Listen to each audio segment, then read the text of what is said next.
Всем привет! Меня зовут Литвинов Алексей, и добро пожаловать на мой YouTube-канал. Здесь мы в основном затрагиваем разные темы, связанные с осознанностью, будь то сам процесс медитации, вообще чем медитация отличается от осознанности, как это встраивать в жизнь, как это влияет на нас, и даже такие темы, как ораторское искусство и так далее. То есть очень много предметов. И сегодня я бы хотел вообще как-то доказать и обосновать, почему медитация нужна и почему медитировать нужно. Причем сделать это не просто, поверьте мне, пожалуйста. Нет, а сделать это с помощью научно доказанных данных, с помощью того, что, в принципе, медитация известная тема. И очень многие институты, университеты, страны проводили огромное количество исследований по поводу того, зачем медитировать и вообще действительно ли это полезный процесс. И насколько полезный. И поэтому сегодня я дам 10 причин, расскажу про них, расскажу, как медитация доказанно работает и помогает нашему организму, нашему разуму, уму справляться с ежедневными задачами и жить легче, в общем. Конечно, тут сразу скажу то, что есть очень много неизмеримых эффектов, потому что медитация в целом, она помогает отпускать, она помогает не тревожиться, она помогает расслабляться. И тут вот эти субъективные вещи, их сложно измерить. Поэтому тот список, который я вам предоставлю, он будет скорее то, что можно доказать. И то, что гарантированно будет меняться, знаете вы это или нет. Ну что ж, тогда поехали. Первая причина – уменьшение стресса. Ученые из Массачусетского университета доказали, что медитирование, медитация уменьшает количество гормона стресса, кортизола в крови человека. И они доказали это, проведя исследование, что участники 8 недель каждый день медитировали, и у них получилось, что на 20% уменьшился процент кортизола при стрессовых ситуациях. Что это для нас значит? Это значит, что в принципе люди стали чувствовать себя легче, спокойнее, независимо от того, знали они про то, что уменьшилось это или нет. То есть, если вы начнете медитировать, то естественным образом кортизол будет меньше присутствовать в вашей крови. А как мы знаем или не знаем, если вы не слышали про это, кортизол, его уровень в крови постоянный, он ведет к хроническим заболеваниям. Потому что в моменты, когда нужно резко что-то сделать, что-то броситься куда-то и так далее, то есть убежать, не знаю, что угодно, что-то резко сделать, он, конечно, помогает активизироваться вот этим всем скрытым ресурсом в организме. Но долгосрочный стресс, он ведет к уменьшению здоровья, к сожалению. Причина номер 2. Ученые из Американской ассоциации медиков доказали, что медитация улучшает качество сна, а особенно увеличивает ее качество и углубляет сон для людей, которые страдают бессонницей. То есть это люди, которые плохо засыпают или просыпаются ночью, или по какой-то причине чувствуют себя невыспавшимися в течение дня, потому что качество сна само не такое глубокое. Причем цифры говорят о том, что на 58% уменьшилось количество проблем с бессонницей у людей, которые регулярно медитировали.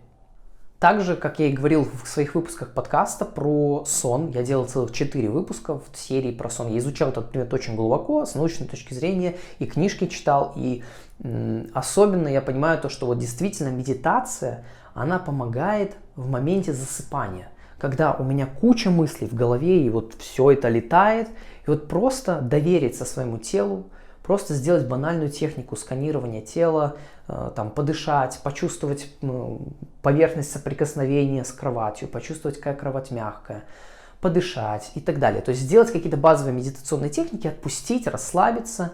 Это очень помогает засыпать. Вы даже не замечаете, как вы засыпаете. И это если у вас есть проблемы со сном, то рекомендую попробовать медитацию, как минимум, как максимум послушать подкасты, голосовые сообщения мои на тему про сон. Там я это очень глубоко и полноценно раскрывал. Причина номер 3. Удержание фокуса и концентрация внимания на предмете. Ученые из Калифорнийского университета в Лос-Анджелесе доказали, что человек до того, как медитирует, и после того, как начинает медитировать, его фокус и время, которое он может удерживать на одном предмете, фокуса, то есть сознательно думать и так далее, не отвлекаться, оно увеличено на 12%. То есть это доказанное количество, которое у них получилось. Там, конечно, может быть и больше у вас будет, может быть у вас будет чуть меньше, но это число, которое у них получилось доказать. То есть на 12% времени у людей улучшается способность удерживать фокус. Что действительно важно в нашем мире, когда у нас там куча новостей, каких-то мыслей, влетает постоянно триллион единиц информации, то вот, с моей точки зрения, удерживать фокус внимания – это вообще залог успеха какого-то вообще в жизни, наверное. Потому что вот привычки какие-то, вот здоровые привычки – это вообще показатель того, как хорошо вы умеете управлять своим фокусом внимания. Соответственно, медитация может эту способность улучшить. Причем я понимаю, что если медитировать больше или более глубокие какие-то практики делать, медитации, то эта способность фокусироваться, она еще будет увеличиваться. Четвертая причина. Журнал психологии американский нашел связь, это очевидный на самом деле пункт, он нашел связь между самоосознанностью людей. То есть то, как они начинали менять свою жизнь после того, как начали медитировать. То есть это увеличенная способность к самоосознанию, наблюдение своих мыслей. То есть это такая очевидная штука, там много разных цифр, но их даже нет смысла приводить, потому что там суть понятна. И это на самом деле все, кто бы медитировал, вы можете это почувствовать, то, что через какое-то время вы начинаете наблюдать свои мысли, начинаете замечать, ага, вот это у меня возникало, вот это не возникало. Или возникает такой крутой эффект, когда вы, допустим, вот самое, наверное, такое состояние, которое я больше всего не люблю лично, это когда что-то не так, но я не понимаю, что со мной. То есть какие-то, может, и мысли какие-то где-то летают и так далее. И это как-то вот, делает меня нерадостным, несчастливым, делает так вот, что-то не то. И вот медитация, она невероятно помогает в этом, потому что с помощью медитации я учусь наблюдать то, что со мной происходит, и знакомиться с собой же. То есть с тем, что у меня внутри происходит. Успокаиваясь, не впуская в себя нового, я просто пытаюсь заметить то, что уже там есть. То есть если оно было в точке, то это увидеть, а что же здесь, посмотреть с разных сторон, а что со мной происходит, где. И потом, когда я уже не медитирую, а в обычной жизни, я просто живу, там, гуляю, хожу, не знаю, лежу, проснулся, вот выходной, что-то делаю, я чувствую, что что-то не так, то вот это что-то не так уже я лучше себя знаю. Уже это что-то не так, оно не просто абсолютная неизвестность, а я что-то подобное ощущал, когда я медитировал. То есть я помню, что тогда у меня были какие-то такие мысли, я их отпускал, потом я начинал понимать, из-за чего это. И вот это приходит самоосознание гораздо лучше благодаря медитированию, благодаря медитации. Пятая причина. Улучшение эмоционального состояния. Журнал клинической психологии доказал то, что люди с симптомами депрессии или беспокойства хронического, у них эти симптомы уменьшаются приблизительно на 20% благодаря регулярной медитации. Там более чем 4 недели вроде бы там было что-то такое.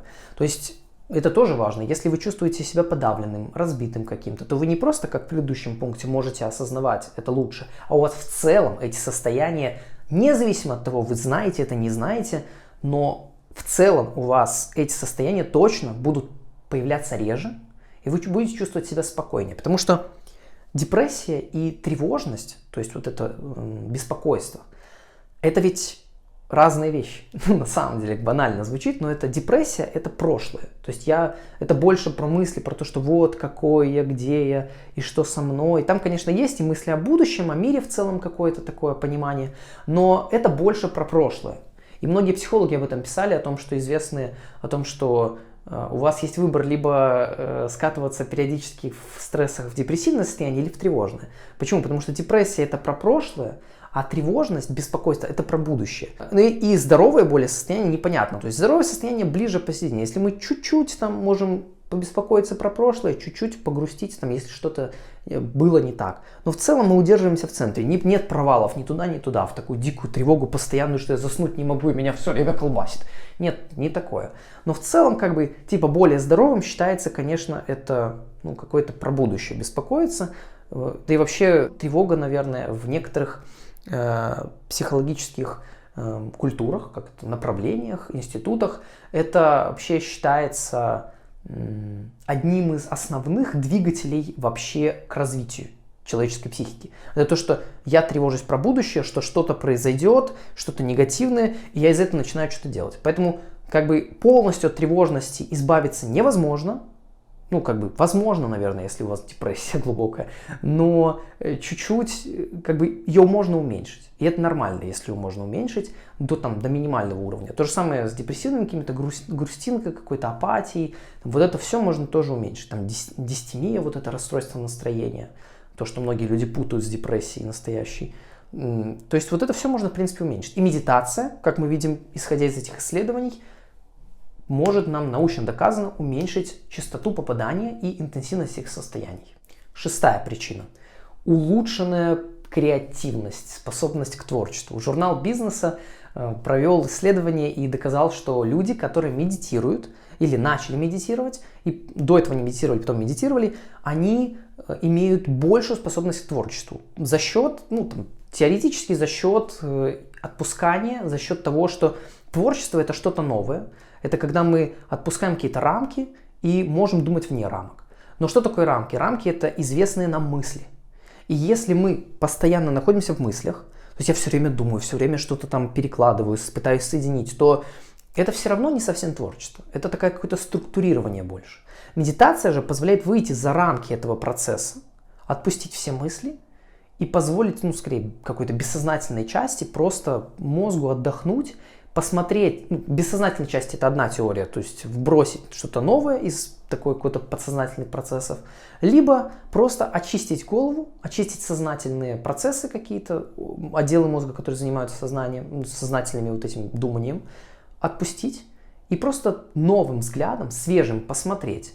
И тогда мы начинаем замечать больше того, что концептуально, и меньше того, что действительно реально. То есть эта тема очень, может быть, сложно сейчас сказал, но эта тема заметна, если вы начнете медитировать, у вас появится такой эффект замечания концепций. То есть вот когда я медитирую много, точнее, вот знаете как это, состояние осознанности и неосознанности. Вот когда вы неосознанны, то тогда кажется, что все жестко, вот там типа есть вот эти очень много замков воздушных, как я их там в подкасте один раз называл. То есть четко, надо там во столько просыпаться, надо что-то делать, надо то-то делать, надо то-то делать, надо во столько-то ходить на работу. Вот сегодня там вторник, а значит вторник это второй день недели, где я там то-то, то. То есть очень много таких вот жестких воздушных замков, по сути, которые на самом деле воздушно сделаны из воздуха.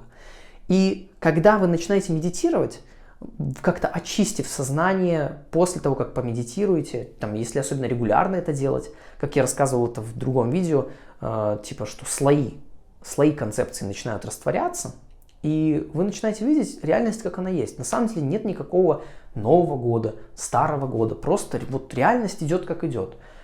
Там, дни недели это концепции, и можно придумать их как угодно, сконфигурировать. И не обязательно, если это вторник, значит я что-то там определенно должен делать. И это и есть, по сути, путь к творчеству, то есть освобождение от концепций. И поэтому ученые это смогли, в принципе, из бизнес-журнала смогли это доказать. 7. Ученые из Университета Пенсильвании смогли доказать то, что регулярные медитации уменьшают кровяное давление. Прикиньте, даже на кровяное давление это влияет.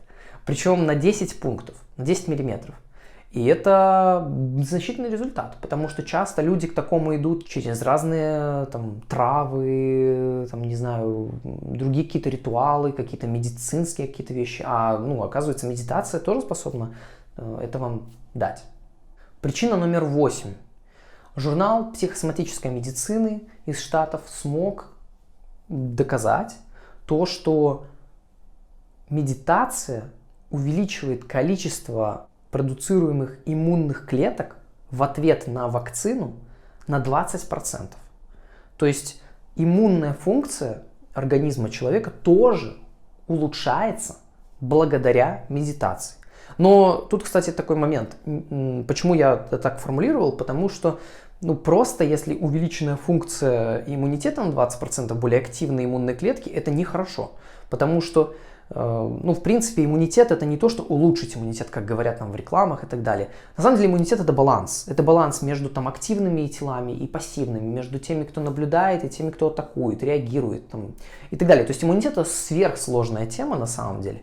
И поэтому именно в ответ на вакцину на 20% лучше работал иммунитет. То есть был такой баланс клеток, подбирался организмом, что после того, как люди медитировали регулярно.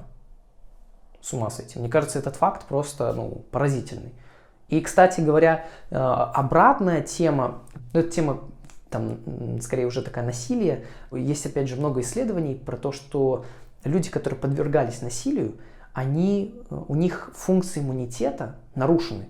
Прямо, то есть люди, которые подвергались в детстве физическому или сексуальному насилию, они в 50 раз чаще подвержены аутоиммунным заболеваниям различным. И это печальная статистика.